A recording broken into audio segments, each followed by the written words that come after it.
How many people grew up in a narcissistic family with narcissistic family members? Maybe, the mom, mainly the mom, in a lot of situations, the mom.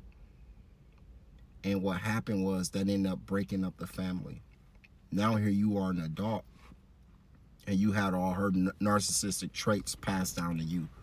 You know narcissism really, really well because you were taught it. You end up learning all the narcissistic traits from your mother or your father.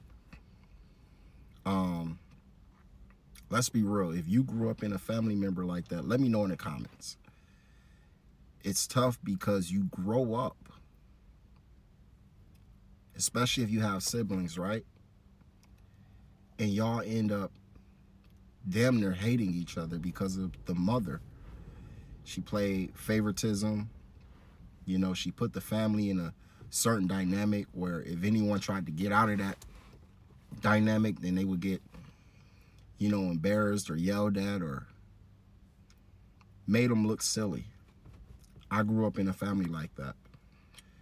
I was a scapegoat, and I couldn't dare leave that, title that was given to me. My mom, who was very narcissistic, and usually mothers in general, they center everything around themselves, everything.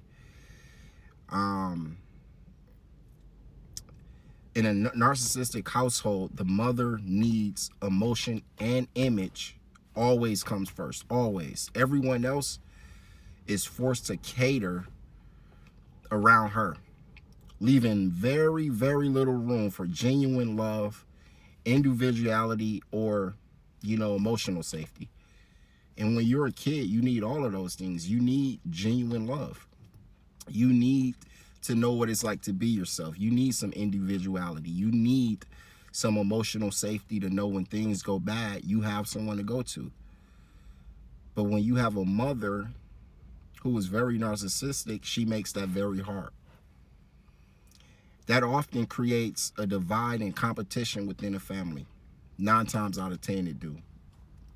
To maintain control, what a narcissistic mother would do is she would often pit siblings against one another and manipulate the family dynamic. How many of y'all had that happen to y'all? Let me know in the comments. And this constant chaos keeps everyone off balance, and that makes sure that she keeps the power. She will forever have the power if we continue to compete or fight with each other. If we continue to feel like, Mom, you showing this, you showing her, you showing him a little more love than me. I remember growing up and my mom just loving us differently. And this is a topic that needs to be talked about way more often. Children get loved differently. Parents play favoritism. They do have a favorite child. They would tell you they don't. I think it's gotten to the point now to where a lot of parents are bold and they actually tell you, hey, yeah, I do have a favorite. But to show that favor and to make it so blatant and obvious around the other children was just, it created tension between all of us. We grew up together loving each other, but because my mom had us in a certain dynamic, or because my brother got a little more attention or more love or more gifts on Christmas, it made us hate my brother. It made us feel like, what do we have to do to impress my mom to make us get more gifts? What do we have to do to, my mom was so bad, she had more photos in the house. Whenever someone came to visit, there was maybe one photo of me, probably from when I was in 2nd grade, and my brother, he had the high school graduation with the, sister she had, she was so obvious about the shit, and it just made me feel some type of way.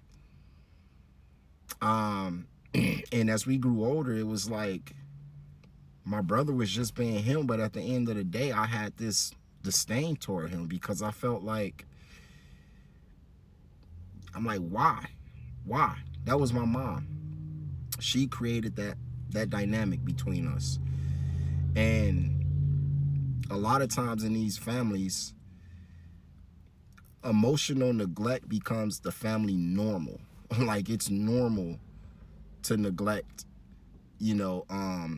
A lot of times children of narcissistic mothers, they grow up believing, you know, love must be earned through perfection, oftentimes through people pleasing.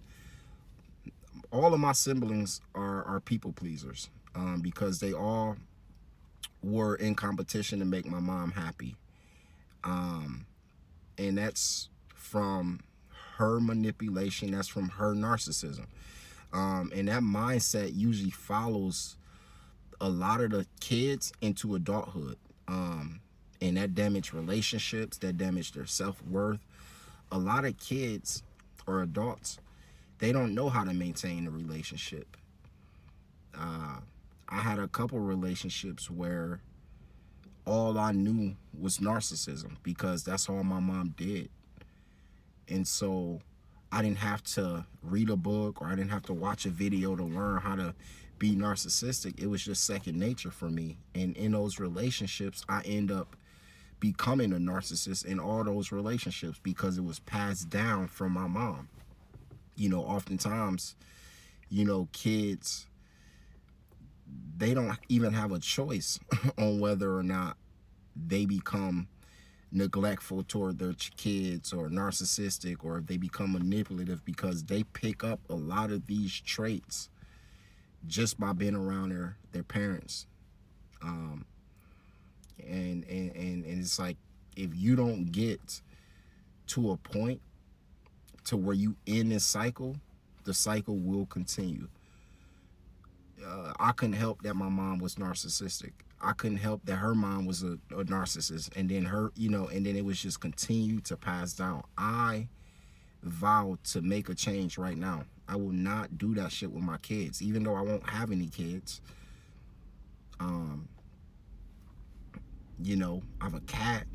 Maybe I'm a little narcissist toward him, but other than that, it's like, yo, a lot of people, that's all they fucking know. All they know is to try to get over somebody, or try to, you know, maintain some type of dominance or control over people. And a lot of times that shit's not even needed, but that's all people know, because that's what their mother taught them. This is not particularly toward women. My mom was a narcissist. I know there's fathers who's narcissists, but in my case, I only had a mom. And moms usually, you know, are the glue to that household. And you know, someone has to break it, so why not be you? If left unhealed, a lot of these people who become raised in narcissistic family unconsciously repeat the same, you know, behavior. They either become very controlling, or they attract similar people. They attract similar people who are like their mom, a narcissist. You have to detach. You have to go to therapy if you need to, and have a little self-awareness. And these right here will break that generational pattern of narcissism, because a lot of people grow up in these type of families. They do, and they don't know it, or maybe they do know it, but a lot of people are, you know, habitual, like narcissists. Now, you could deny it all you want to. I was a narcissist for years. Didn't even know it. I didn't want to admit it. But hey, it was passed down from my mom. You know, I ended that shit. I feel like you could use it as a power, but for people to have that as a characteristic trait and not know about it is very damaging to you and to the other person. So, you know, let me know in the comments if you grew up in a family like this. I would love to hear your story. And you have to detach. You have to get away. If you are very aware of growing up, you know your mom is a narcissist, you know your dad's a narcissist, get to a point to where you could get away, so you could break that cycle. Because at some point, that shit just gonna be, it's gonna be like second nature for you, and you ain't gonna want to do it, but subconsciously you become a narcissist. So let me know in the comments what y'all think. Share this video with another narcissist and let them know. Love y'all.